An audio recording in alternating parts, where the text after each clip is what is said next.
This poem is called In Cocks of Every Colour.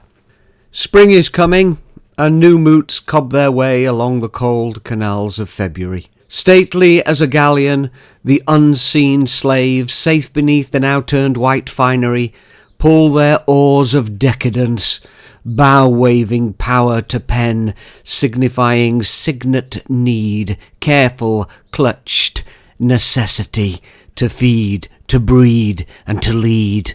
So spring pushes up the sap, turning all the muted youths into loud and fighting cobs. In cocks of every colour, the drive of divinity has prospered and protected planet and humanity. Proverbs 20 verse 29 says, "The glory of young men is their strength, the splendour of old men is their grey head." Okay, by word of explanation then. Despite my birthday and my wedding anniversary arriving at its end, I hate the month of February. The British windy cold dampness of this wet horrible month drives me to depression. I get out when I can, to walk and to pray and to contemplate and to shiver.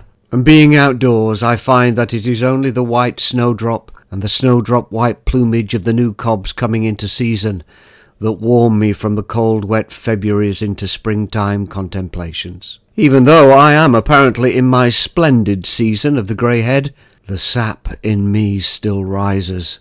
Only just, mind you. Some performance tips for you.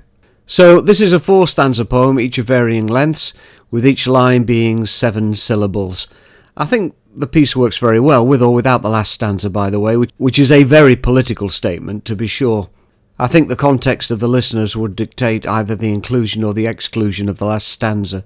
Personally, I like the poem without the last stanza, and I think the poem stands well without it as well, even, however, if you want. But I'll let you decide that for yourselves, just in case you want to annoy some of your listeners, use it.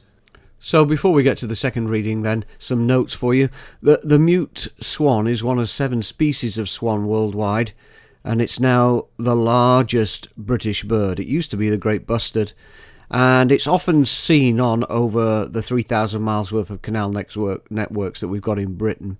They're protected and tame, kind of, and are mostly treated with fondness and respect. Though I've seen them aggressively seek out and dispatch the chicks of other birds, I don't like swans much myself. The male is known as a cob, the female as a pen, and young swans as cygnets.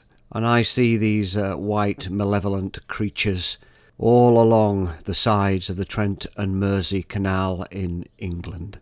That little term, stately as a galleon, as well, makes me think of these cobs when they're driving themselves forward to attack their prey, as it were, defend their position even, and when they do that, they forcefully propel themselves along the water, causing a great bow wave before that S shape of their neck.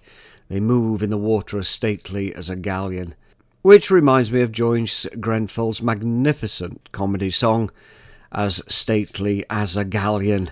I love a couple of the lines that say, "So gay the band, so giddy the sight, full evening dress is a must, but the zest goes out of a beautiful waltz when you have to dance it bust to bust." Just wonderful.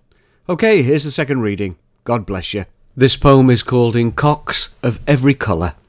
Spring is coming, and new moots cob their way along the cold canals of February. Stately as a galleon, the unseen slaves, safe beneath the now-turned white finery, pull their oars of decadence, bow-waving power to pen, signifying cygnet need, careful, clutched, necessity, to feed, to breed, and to lead. So spring pushes up the sap, turning all the muted youths into loud and fighting cobs. In cocks of every colour, the drive of divinity has prospered and protected planet and humanity.